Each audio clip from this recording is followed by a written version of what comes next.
Friends, എല്ലാവർക്കും special and fast കിച്ചണിലേക്ക് സ്വാഗതം. ഇന്നത്തെ വീഡിയോ ഉച്ചക്കത്തെ ചോറും കറികളുമാണ്. ചോറ് വെക്കാനായി കുക്കറിലേക്ക് 4 ഗ്ലാസ് വെള്ളം എടുത്തിട്ടുണ്ട്. 1 ഗ്ലാസ് അരി കഴുകി കുക്കറിലേക്ക് ഇട്ട് കൊടുത്ത്, വേവില്ലാത്ത അരിയാണ് എടുത്തത്. അടച്ച് വെച്ച് 1 വിസിൽ വന്ന് തണുത്ത ശേഷം തുറന്നാൽ പാകത്തിന് വെന്ത് കിട്ടും.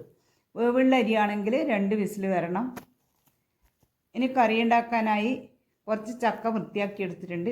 ചക്കക്കുരു വൃത്തിയാക്കാനായി ഇതുപോലെ ഒരു തുണിയിലേക്ക് ചക്കക്കുരു വെച്ച് കട്ടിയുള്ള എന്തെങ്കിലും എടുത്ത് ഇതുപോലെ ഒന്ന് ഇടിച്ചു കൊടുത്താൽ മതി.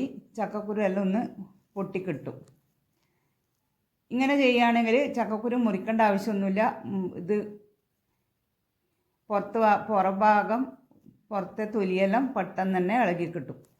കത്തിയുടെ ആവശ്യമൊന്നുമില്ല. കത്തി ഇല്ലാണ്ട് തന്നെ ചക്കക്കുരു തൊലി കളഞ്ഞ് മുറിച്ചെടുക്കാൻ പറ്റും. പെട്ടെന്ന് വൃത്തിയാക്കി എടുക്കാനും പറ്റും.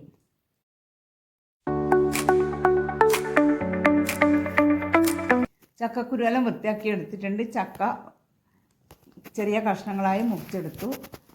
ഇനി ചക്കക്കുരു കഴുകി കുക്കറിലേക്ക് ഇട്ട് കൊടുത്ത് വൃത്തിയാക്കി വെച്ച ചക്കച്ചുളയും ഇതിലേക്ക് ഇട്ട് കൊടുക്കാം. 3 പിടി ചക്കച്ചുള വൃത്തിയാക്കി എടുത്ത് ഇതിലേക്ക് ഇട്ട് കൊടുക്കുന്നുണ്ട്. ഇനി ഇതിലേക്ക് ആവശ്യത്തിനുള്ള മഞ്ഞൾപ്പൊടി, മുളക് പൊടി, ഉപ്പ്, വെള്ളം കുറച്ച് കൂടുതൽ ചേർത്ത് കൊടുക്കണം. വേവില്ല ചക്കയായതുകൊണ്ട് കുറച്ച് കൂടുതൽ വെള്ളം, ഒരു കപ്പ് വെള്ളം ചേർത്ത് കൊടുക്കുന്നുണ്ട്. 1 കപ്പ് വെള്ളവും ചേർത്ത് അടച്ച് വെച്ച്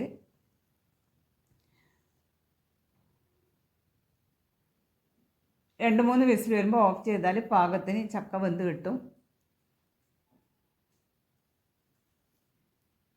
വെള്ളം കൂടിപ്പോൾ കുറച്ച് അധികം വേവുള്ള ചക്കയാണെങ്കിൽ കുറച്ച് കൂടുതൽ വെള്ളം ചേർത്ത് കൊടുക്കാം. ഇനി ഇതിലേക്ക് അരപ്പ് തയ്യാറാക്കാനായി മിക്സി ജാറിലേക്ക് കുറച്ച് തേങ്ങയും ജീരകവും വെളുത്തുള്ളിയും കറിവേപ്പിലയും കൂടി ഒന്ന് അരച്ചെടുത്തിട്ടുണ്ട്. അത് ചക്കയിലേക്ക് ഇട്ട് കൊടുത്ത് നല്ലപോലെ ഇളക്കി യോജിപ്പിച്ച് ഒന്ന് തിളച്ച് വന്നാൽ വാങ്ങി വെക്കാം. ഇനി ഇതിലേക്ക് താളിക്കാനായി കടായി അടുപ്പത്ത് വെച്ച് കടായിയിലേക്ക് എണ്ണ ഒഴിച്ചു കൊടുത്തു. കുറച്ച് ഉഴുന്നുപരിപ്പ്, കുറച്ച് കടുക്, കറിവേപ്പില. കടുക് പൊട്ടുന്ന സമയത്ത് ഇതിലേക്ക് തേങ്ങ ചിരകിയത് ചേർത്ത് കൊടുക്കുക. തേങ്ങ ചിരകിയത് കുറച്ച് കൂടുതൽ ചേർത്ത് കൊടുക്കണം. ഈ വറവ് കൂടുതൽ തേങ്ങ ചേർത്ത് വറുത്തിടുന്നതാണ് ഈ എലിശ്ശേരിയുടെ ടേസ്റ്റ്.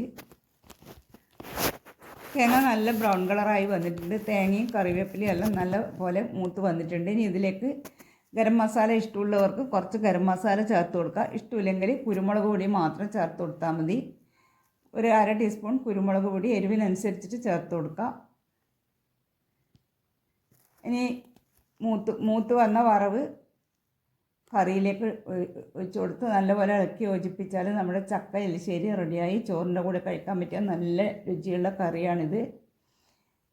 ഇനി കുറച്ച് നാടൻ മാങ്ങ കിട്ടിയിട്ടുണ്ട്. മാങ്ങ കഴുകി വൃത്തിയാക്കി എടുത്തിട്ടുണ്ട്. അതിൻ്റെ മൊത്തം മുറിച്ചെടുത്ത് ഇതുപോലെ ഒന്ന് തൊലി വലിച്ചെടുത്താൽ മതി. ചെറിയ മാങ്ങ ആയതുകൊണ്ട് ഇതുപോലെ തൊലി വലിച്ചെടുത്താൽ മതി.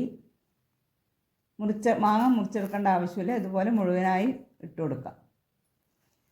മാങ്ങയെല്ലാം വൃത്തിയാക്കി എടുത്തിട്ടുണ്ട്. ഇനി മിക്സി ജാറിലേക്ക് 2 പിടി തേങ്ങയും കുറച്ച് കാന്താരിയോ പച്ചമുളകോ ചേർത്ത് കൊടുക്കുക.